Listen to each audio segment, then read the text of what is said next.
What's up everybody, my name is Kyle, and today I'm going to review Spider-Man Across the Spiderverse. Directed by Joaquim dos Santos, Kent Powers and Justin K. Thompson, we follow Miles Morales, a year and a couple of months later, who gets catapulted across the multiverse where he encounters a team of spider people. When the heroes clash on how to handle a new threat, Miles must redefine what it means to be a hero. Miles Morales, voiced by Shameik Moore. If anyone has any doubt on Miles being Spider-Man, then they really need to rewatch the first film because Miles is for sure Spider-Man. Miles comes across as an underdog in this film and really thinks outside the box. I love how much he has grown and stepped up since the first film and really tries to do his own thing in comparison to the other spider people. I really like the updated suit, it seems more unique and close to what it looks like in the comics. Although having said that, I do still like the spray painted logos he had on his original suit. You really feel for him when he discovers that he wasn't the one who was supposed to be Spider-Man and the fact that his dad's death is a canon event.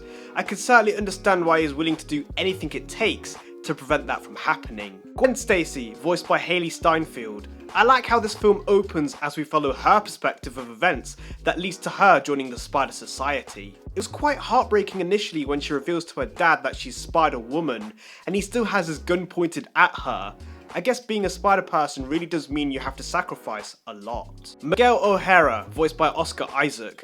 I have to say that this Miguel is pretty ruthless and menacing. I really like the design of his Spider-Man suit, very futuristic and one of a kind. I like how he has different attributes in comparison to the other spiders. As well as seeing Miles' perspective, you can certainly understand Miguel's. It definitely must have been hard when he realised he couldn't exist in a different reality and have a daughter as it wasn't a canon event and had to watch that universe get destroyed by his mistake. I'm not too familiar with Miguel in the comics, but I can certainly say in this film he comes across as a great anti-hero.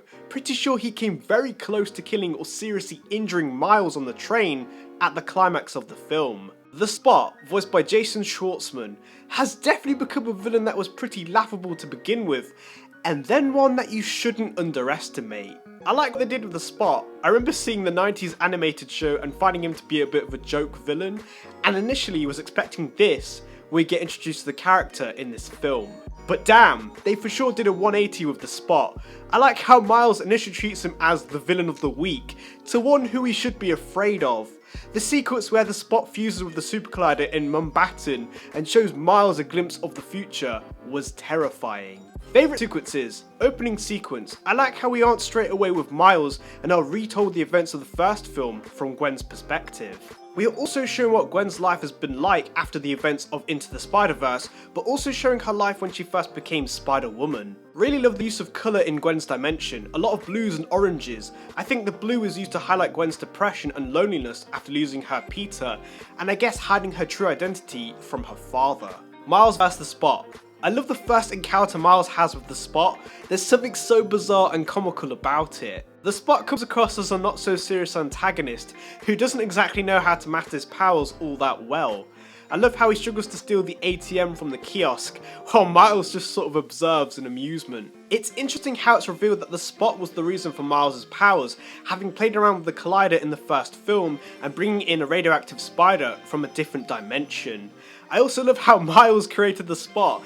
If he hadn't thrown that damn bagel, then none of this would have happened. He took a bagel! Alright, time to swing, just like... Mumbattan. I really enjoyed this sequence and being able to explore another unique dimension, a fusion of Mumbai and Manhattan. I thought Bravadir Brabaka was a great Spider-Man and his introduction was both comical and cool. The whole chai tea scene was so funny, and also where he shows a museum on a quick tour and says, "And this is where the British stole all our stuff," absolutely killed me. This is also where I introduced to Hobie Spider-Punk, who I definitely think is another really cool character. I love how distorted and brash his art style is, as well as the punk and grimy design of his suit. Miles vs. Miguel. As fight scenes go, this one was pretty epic, and for sure, one filled with a lot of tension. The whole build-up was dramatic and insane, with the whole spider mob chasing Miles through the facility, and also through Nova York. The amount of Easter eggs throughout this sequence with the various spider people was brilliant and crazy. Miguel definitely has the upper hand for a short while, especially when he body slams Miles onto the moving train. Damn, that must have hurt. I love how Miles manages to overpower Miguel by using his electrical energy ability. The ending. This was such a wild way to end this film, by leaving us on a cliffhanger and making us want more. It was a shock to find out that Miles ends up in the wrong dimension. In fact, the same dimension that the spider that bit him was made. I think the big twist was when he meets his counterpart, who is revealed to be that reality's version of the Prowler. I love how cold and intimidating the Prowler version of Miles is, but I'm convinced he's not actually a villain. We also discover that Miguel has assembled a small team of spiders, including Ben Reilly, who was voiced by the amazing Andy Samberg, and Jessica Drew, to find Miles, who I suspect are in Miles' actual reality. Of course, we also get another ensemble with Gwen reassembling the OG Spider team from the first film, with the additions of Hobie and Pravtir.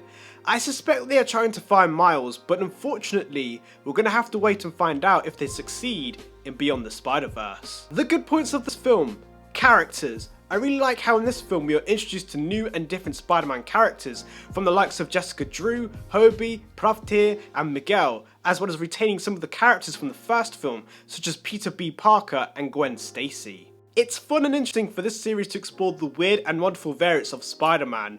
Practically half the film is one giant Easter egg for fans, as you can spot various iterations of Spider-Man, whether it being from different comic book adaptations, video games, TV shows, and even live adaptations. Developing antagonist.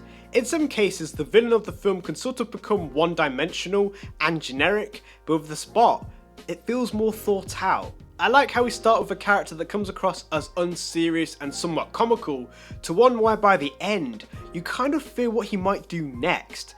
I feel like the Spot has definitely become a villain not to be messed with. Art styles. I love how each Spider-Man character has their own unique art style, not to mention the different worlds we explore throughout this film. This film definitely acts as one big moving comic book, which I think is very unique and a great storytelling method. I like the various captions you get in certain scenes, as well as small descriptions on specific terminology. Visual effects. Would you believe me if I told you that it cost $100 million less to make this film in comparison to The Flash? Because for a film with a smaller budget than The Flash, the visual effects are leaps and bounds better. This is yet another example of quality over quantity. It doesn't matter about when something is released, it's how well it's made, and this film looks better visually and is overall better quality. Music. I enjoyed the music and the score in the first film, and this is more of the same for the sequel. Metro Boomin made the album for this film, and the use of songs in various sequences works quite perfectly, really conveys the tone and atmosphere in certain scenes. As well as this, the use of musical score is pretty good too. I especially love Miguel's theme, which sounds kind of sci-fi and sinister. It's funny how it's also now used in various memes that I see online. The Prowler theme is another great one too. Again, it's very sinister and dramatic, and a small detail that I like is when Miles from Universe 42 is revealed to be the Prowler, we get the theme tune mixed in with Miles' Spider-Man theme. That to me makes me believe that the Prowler Miles isn't actually a villain. The bad points of this film. Pacing. This film is pretty fast and comes across as chaotic, which isn't necessarily a bad thing because of the very nature of it exploring and being associated with the multiverse. But in some cases, it can be overwhelming. A lot of things happen quite quickly, so if you're not following the film or paying attention, then I guess you could lose the thread of what's going on. There are a few slow quiet scenes, such as Miles talking to his mother at his father's party. They nicely break up the chaos and pacing, but once it starts up again, you better be engaged. So in conclusion, I'm giving Spider-Man Across the Spiderverse an 8.75 out of 10. This film was fun, wild, and left me wanting to see more. I think we had some great new character introductions and performances, stunning and unique visual effects, brilliant music and soundtracks, and a very shocking but gripping cliffhanger of an ending. I'd say the only real downside of this film is probably the pacing.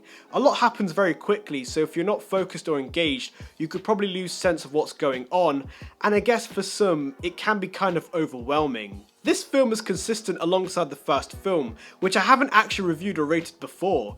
I'd give the first film a solid 9 out of 10. The sequel is bigger and bolder in every way, and I certainly have enjoyed Miles' journey so far as Spider-Man, and wondering how the heck he's going to get out of the mess he's currently in. But I guess we have to wait for Beyond the Spider-Verse. So comment down below what you thought of Across the Spider-Verse, who were your favourite characters and what were your favourite sequences. Like and subscribe and I'll see you guys next time. Bye!